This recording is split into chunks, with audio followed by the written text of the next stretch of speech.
Good evening, everyone, and welcome back to another episode of MTG Sin Senpai. We're going to continue our draft picks for a couple of drafts. This is two different particular ones. This is one that I drafted. This is one that my wife had drafted.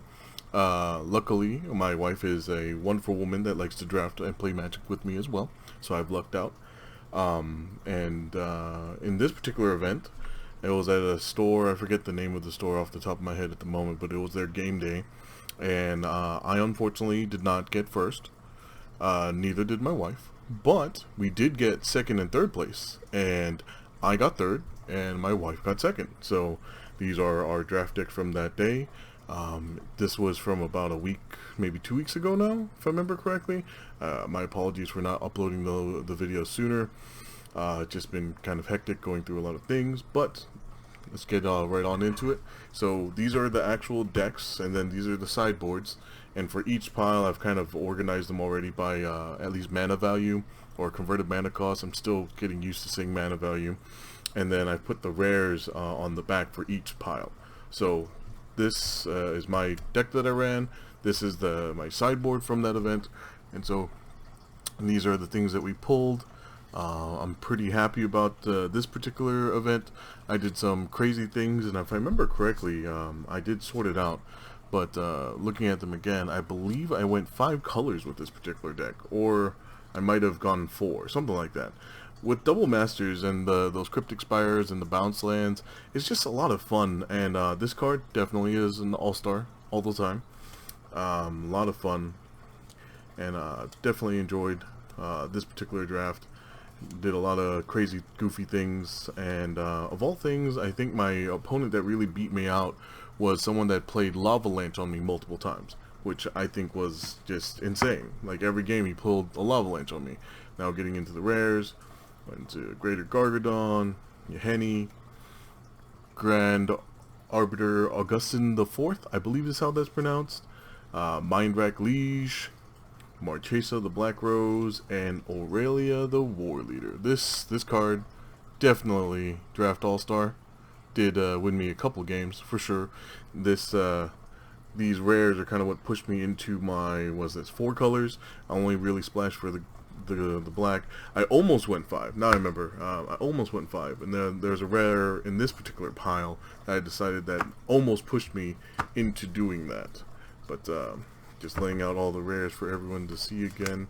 These were the rares that or at least that I pulled in mine, not including. And these are everything that I ran, not including what's in the sideboard.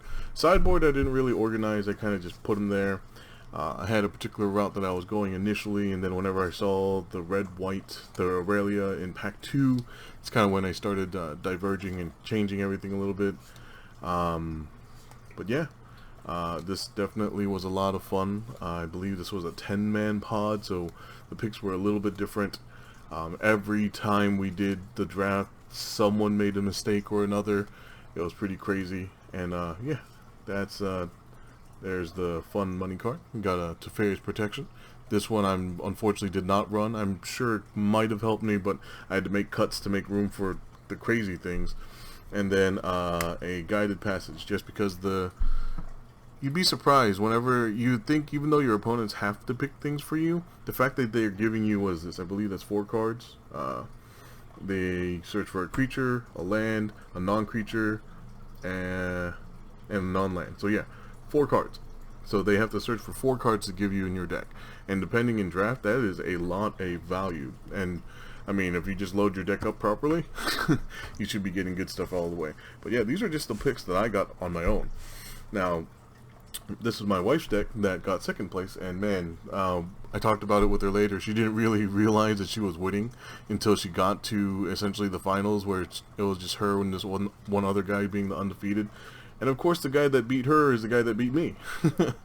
But yeah, regardless, I mean, her deck is pretty solid. I'm surprised she was able to go straight up just red-blue aggro-y control is the way I classify it. It was just crazy, just battle tricks, and the number of times she got people with this was insane. I kind of watched a couple of her games, and yeah, she did amazing. And yeah, and the fact that 2 of these, this is bonkers. And yeah, just the deck was pretty ridiculous, pretty consistent, constantly just doing crazy things. Lots of fun. And then her 2 rares that she ran in hers were these guys. Gonna set this to the side now. Oop, oop, oop, oop. Making mistakes already, messing up piles. We got Bedlam Reveler. This thing is pretty insane. And then this card, I think, is pretty rockin'.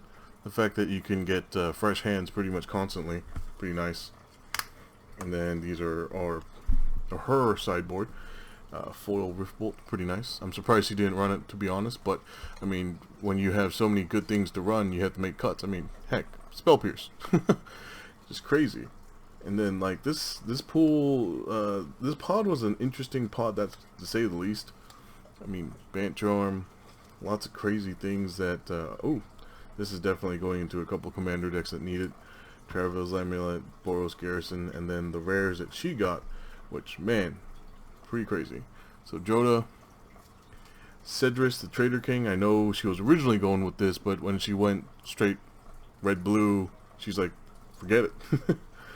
And As Foretold, pretty nice. A Muldrotha, pretty awesome, for sure.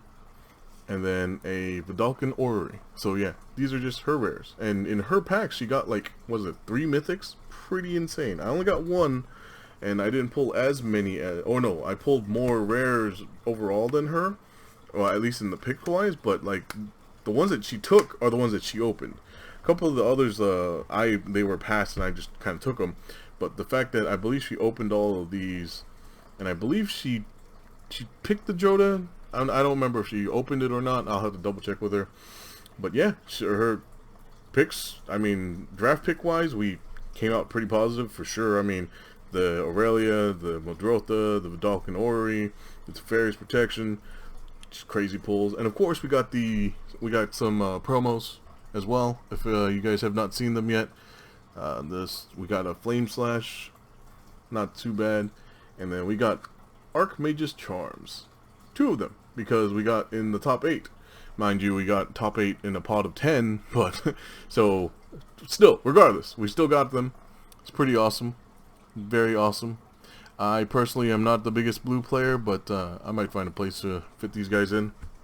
But yeah, for 2 people doing drafting, and for her, it was the first time she drafted in a hot minute.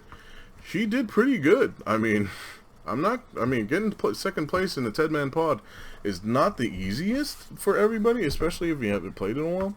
So yeah, but this is the second episode. I do have another. I have a couple more draft decks I'm going to go kind of break down, go over the picks as well. I feel like I got some pretty crazy picks on those as well. But thank you again for watching. Here's hoping that everyone enjoyed. If you did enjoy, please do me a favor, do like, share, comment. And if you guys could share the word, have some friends, take a look at it, share it on your Facebook, all the social media fun stuff, it's really appreciated. Thank you again, everyone, for sticking by to the end. And once again, don't forget, Senpai didn't know this. Thank you.